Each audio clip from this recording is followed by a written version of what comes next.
Okay, here I am. It's the next day after my test of running the Kona down to as close to zero as I can get to see how far and how many kilowatt hours you can use on a single charge. Yeah, basically I got back home after the test at about 2 in the afternoon, plugged the car into the MyEnergy Zappi charger and charged from solar, unbelievably back to exactly the same state of charge and exactly the same range that I started the morning with, 19% and 70 miles left to go on the GOM. So yeah, very happy that the car's back on the driveway. It's got a decent state of charge, and today it's sunny. I'm going to be adding at least another 20 kilowatt hours into the battery today, and gradually over the next couple of days I'm going to fill the car back up with just solar energy. If I can. If I need to use the car, then I'm going to turn it on fast and charge it up using grid energy, because I want to see how many kilowatt hours it takes to fill the battery back up. So I'm going to do it both ways. How many kilowatt hours does it take to empty the battery, and how many kilowatt hours does it take to refill the battery? Anyway, the last video was a bit of waffle, I suppose, and an introduction to get you going. It was what I filmed, and I started to edit and thought, well, let's just pump that one out and then I can do the numbers tomorrow. So straight into the numbers, here they are. Now, rather than you diving into looking at the numbers and not focusing on me necessarily, let's try going through the columns to start with to explain what I'm recording and what it means, and then we can analyze it after. So to start with, on the left hand side I've got the accumulated trip, so it's how many miles have I travelled since I charged. The next column, the trip, so each row that's in there, that's the individual trip mileage that I drove in the car, and the miles per kilowatt hour is the miles per kilowatt hour for that trip, not the average over the entire trip. The range number, that is the range that's showing on the car, so it's what the car tells me, the GOM, how many miles left to go. Then we've got the state of charge, that again is from the car, the percentage, and that's after the trip, not before. The extrapolated number, so that's looking at the range it tells me and then dividing by the percent left. How many miles range does a full charge give you based on the state of charge and the range that it's telling me? Then I've got the actual. The actual range is the amount of miles I've driven plus the amount of miles that it says I've got left to go on the GOM. That's the actual range of the car from full. Obviously what we find really interesting there is how the state of charge makes the potential range of the car from full very different to the actual.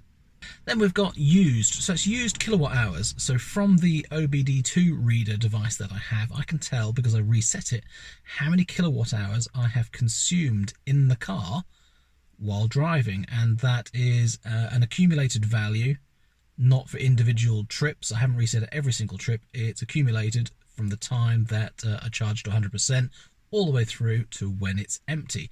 Then we've got regen kilowatt hours. That's the amount of kilowatt hours I've regened back into the car, because obviously how much we've used is one thing, but I can't stop the car from charging itself. I can't drive in coasting mode just to see how many kilowatt hours the car consumes, because even when you touch the brake pedal it's regenning, so I can't stop that. So I have to deduct the amount of regen from the amount of kilowatt hours that we've consumed, and that gives us net used kilowatt hours.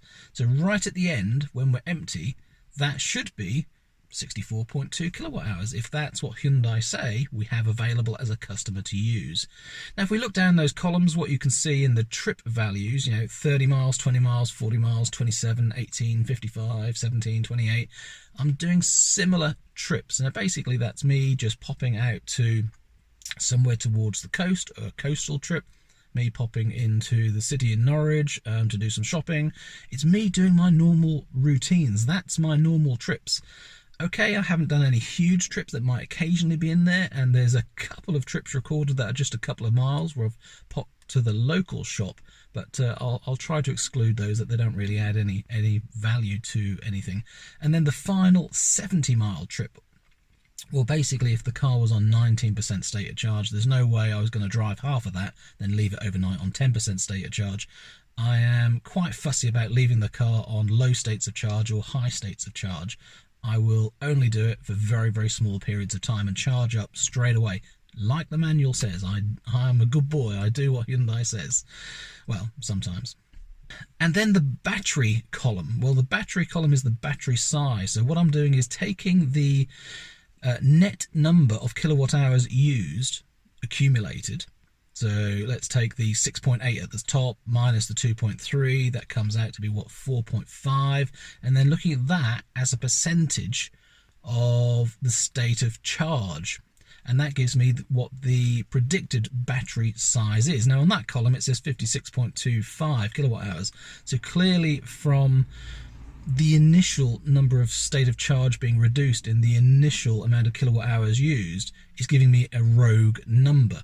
But if you follow that end column all the way down, you can see next it goes to 68.46 kilowatt hours. So at the high states of charge, 80, 90, 70% state of charge, it's looking like we're predicting the battery size is what it's rumoured to be, 68 to 70 kilowatt hours. The full battery, including whatever reserve is actually there. And then as we do more trips and we're accumulating more kilowatt hours, that number's coming down: 67, 67, 67, 66, 65, 65, 64.72, 64.57 and 63.94, right on the very last row there. So again, what I'm gaining from that is if the battery size looks bigger to start with but ends up correct, that's probably telling me that the state of charge number isn't linear. So we're not being as precise at the top as we are at the bottom. It looks like it's finishing accurately but starting optimistically. So probably the state of charge number at that top level, not quite sure how accurate that might be. Or maybe because it's probably based on, it's not really state of charge, it's not how many kilowatt hours you've got left in your car, is it? It's how much voltage is in the battery. So maybe the voltage comes down differently in a different profile at the top or the bottom of the state of charge. Yeah, I don't know. I'm not an electrician. I'm not a battery expert, but it's interesting to see from the data that it's predicting a bigger battery at the top, smaller battery at the bottom. Again, if you go over to extrapolated and actual mileage, range, and look at those, what you can see is we start at 352 miles extrapolated and actual and real on the screen, obviously because that's what it is. But then as we come down in this state of charge, extrapolated comes to 357, actual 359. Then as the state of charge reduces, 348 versus 360, 343 versus 362, 341 versus 364. What we can see is the extrapolated value based on state of charge and the range that's showing on the screen is coming down, even though I know my efficiency is actually going up. So if the efficiency is going up and the actual miles I'm driving and the range it's reporting is going up, so I started at 352 and in the middle there I'm already at 364 estimated actual range for the entire car, then why is this extrapolated one coming down low? And it goes as low as 339. So again, to me, that tells me that the battery state of charge above 50% is throwing out your extrapolated number. So you can't take what range is left and say I'm at 50% and I've done 100 miles. So I'm going to have 200 mile total range in the car. You know, that sort of thing just doesn't work. What is more accurate from what I'm seeing is the actual, so the number of miles driven plus the number of miles on the GOM, the range left to go. Forget state of charge, that seems to be more accurate. And then when you look at those numbers there, the state of charge as it drops below 56% and on the trip where I've done 41%, hey presto, the extrapolated number starts to go up again. So it looks like that 50% mark is where it starts to change how accurate the state of charge of the battery really is. So maybe the algorithms of the calculation for either the GOM or the state of charge start to adjust to be a lot more accurate. But again, the actual column there, compared to the number of miles I'm driving accumulated, plus the range it's showing on the screen, the actual 367, 373, 379, 384 and 389. 389, interestingly, when I had 19% left on the car, was exactly what I finished with. So when you get down to 20% state of charge, the number of miles you've driven plus the number of miles to go on your range is very, very accurate.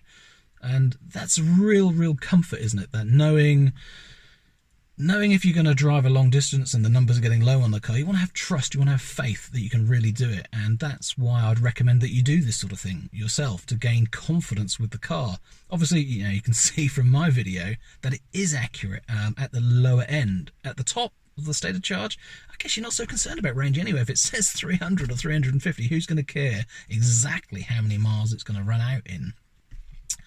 So what else did we learn from that, apart from state of charge looks a bit odd above 50%, and doing this extrapolated stuff with total range doesn't really work very accurately. What I found, let's go across to miles per kilowatt hour. My entire average for the test was 6.2 miles per kilowatt hour.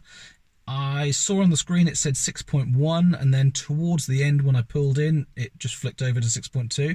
So it's probably closer to 6.1 than it is 6.2, if that makes sense.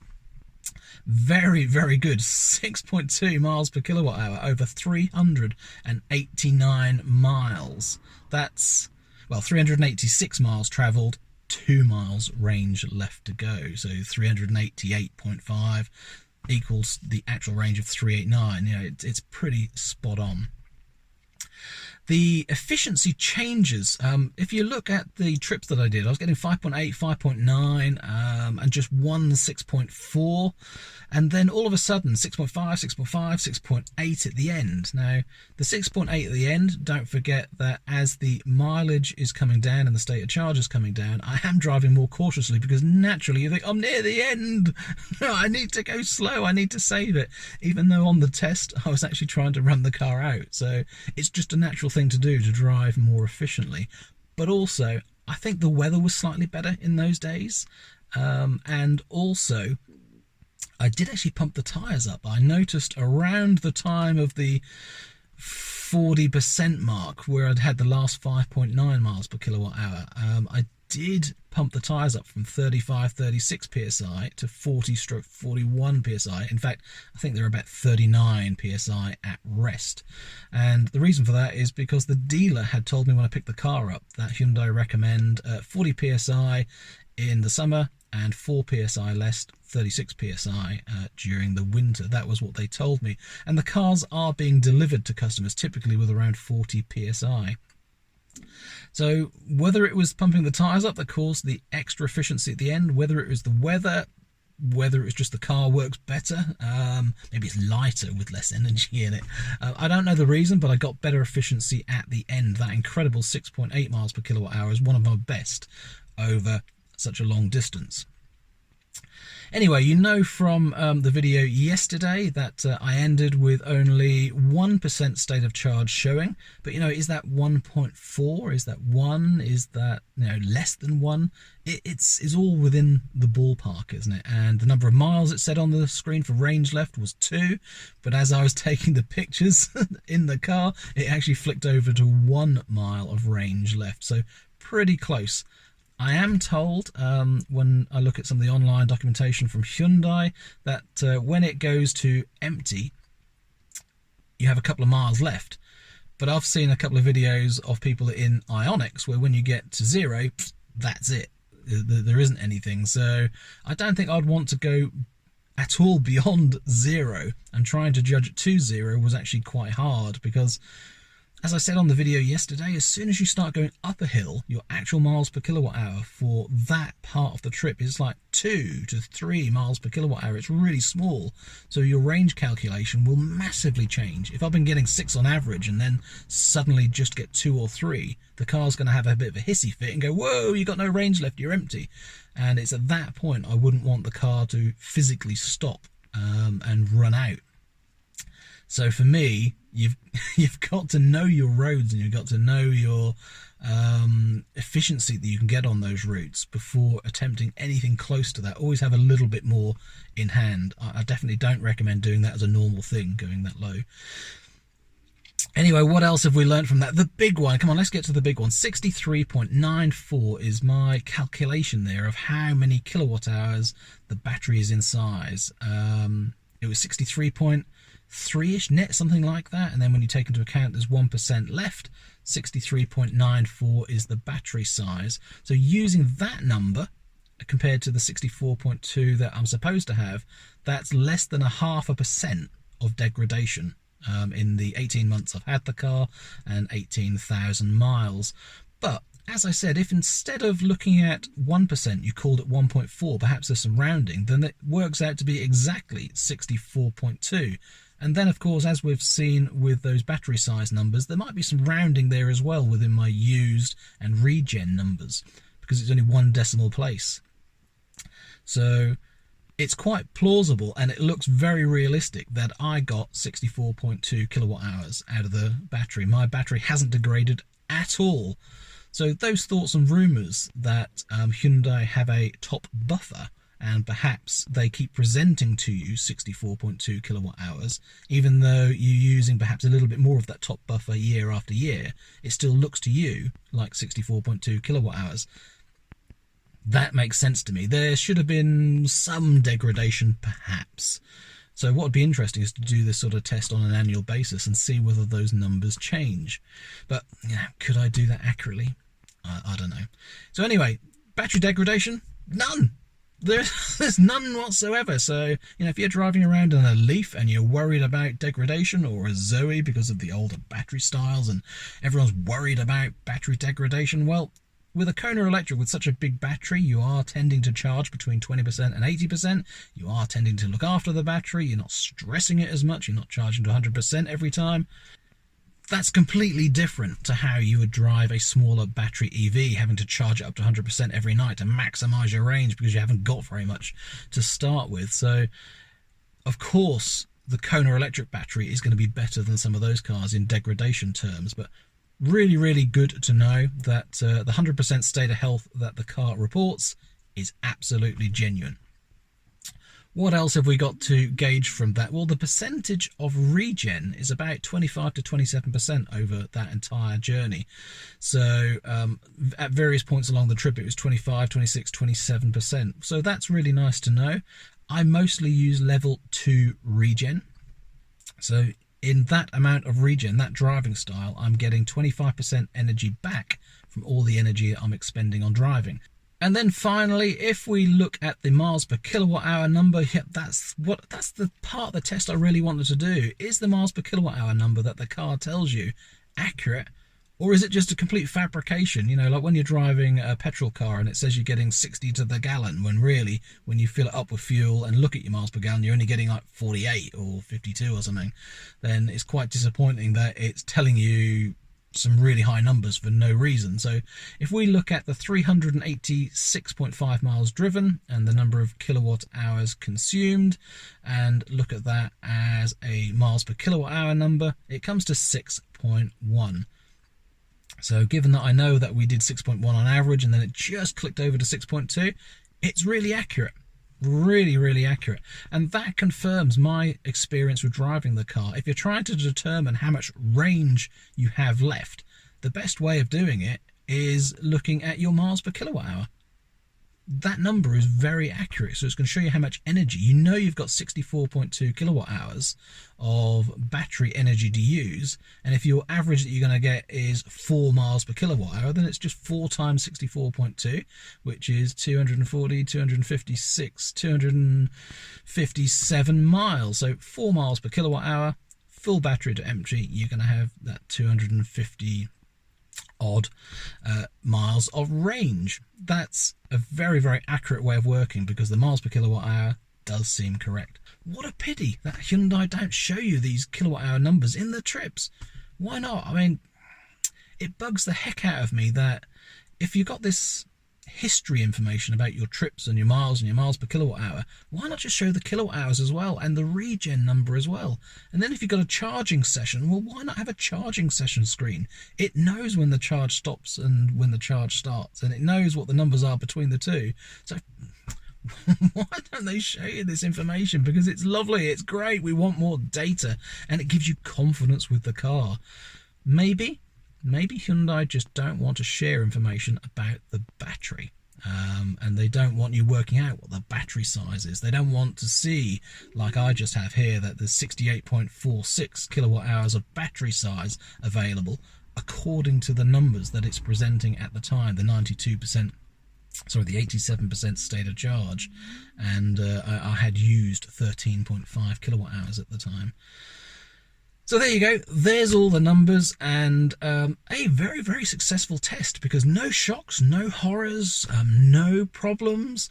So if you're concerned about going electric, if you're looking at this to see what it's like running a car really low, turtle mode, where you get low power, yeah, crazy, 28.5 kilowatts of power, when normally it would have 150 to 170 of power. So a really slow, not very powerful car when you're in turtle mode, but it gives you a good 8 to 10 miles to get where you want to go. So what I saw at the end, yeah, that 8 to 10 suddenly became 6 to 8. So it did drop 2 miles right at the end.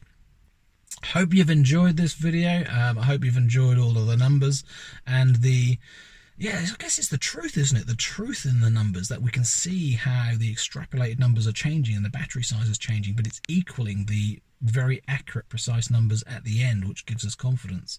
I hope you enjoy that in the way that I enjoy that.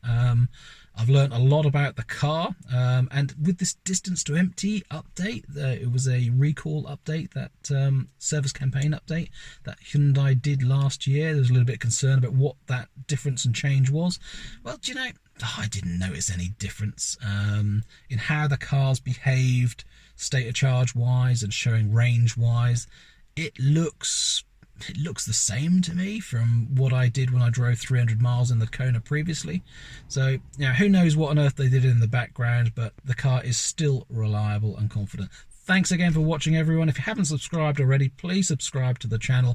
More videos to come, hopefully some test drives. If Mini get back to me, then yep, I will be testing a Mini Electric, because I think I might really like that car.